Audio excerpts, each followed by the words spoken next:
7ই March সাত সকালে দুটি নাবালক নিখোঁজের খবর প্রকাশের 24 ঘন্টা যেতে না যেতেই নাবালক দুজনকে উদ্ধার করে পানিসাগর থানার পুলিশ সহ নিখোঁজ নাবালক দ্বয়ের পরিবার পরিজনরা। জানা যায় যে আজ সকালে পানিসাগর রেল স্টেশন থেকে একজনকে এবং অপরজনকে উদ্ধার করা হয় ধর্মনগর রেল স্টেশন থেকে। নাবালক দুটির পরিবার সূত্রে জানা যায় কোনো ধরনের শারীরিক, মানসিক কিংবা পারিবারিক কলহ নয়। এরা দুজনে মিলে খেলার ছলেই কৌশল করে বাড়ি থেকে পালিয়ে যায়। নাবালক দুটি জানান এরা নাকি আগরতলাতে কর্মের সন্ধানে বাড়ি থেকে পালিয়ে যায়। নাবালকদ্বয় নিখোঁজের ঘটনার 24 ঘন্টার মধ্যেই পানিসাগর পুলিশের তৎপরতায় এবং পরিবার পরিজনদের প্রচেষ্টায় গোটা পানিসাগর মহকুমা জুড়ে স্বস্তির বাতাবরণ বিরাজ করছে।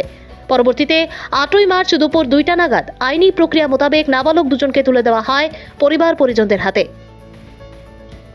অমলান দাসের রিপোর্ট, আসাম প্রাইম নেটওয়ার্ক।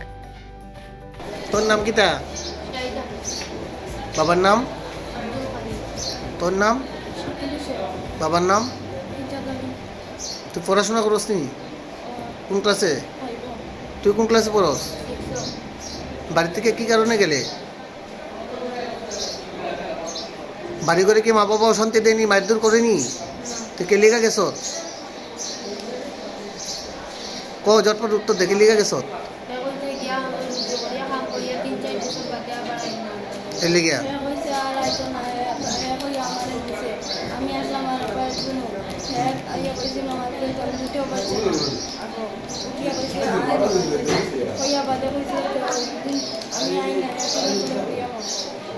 এরপরে তোরা এই 2টার সময় সে ডাকছে, এবারে বেড়াই গেছ বাড়িও তো না।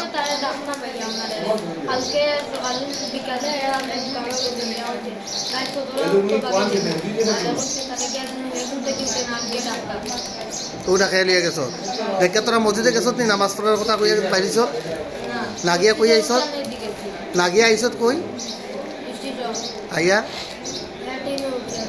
উঠিয়া ট্রেনে উঠিয়া কই গেছ আগরতলা গিয়া কি তৈছে কো লামার পরে কালকে সকালবেলা নামছ সকাল থেকে এরপরে আসলে কই স্টেশনে আসলে খাওয়া দাওয়া করছত নি কালকে টাকা পয়সা কত আসলো লগে এরপরে রাত্রে দিনের ভাতও খাইছত না রাত্র ভাত খাইছত না এরপরে কি হয়েছে আজকে ট্রেনে উঠিয়ে দিছে কে রেল পুলিশে যে স্টেশনে থাকে পুলিশ তারা আজকে ট্রেনে উঠিয়ে দিছে তোরারে আইয়া কে কইলামছ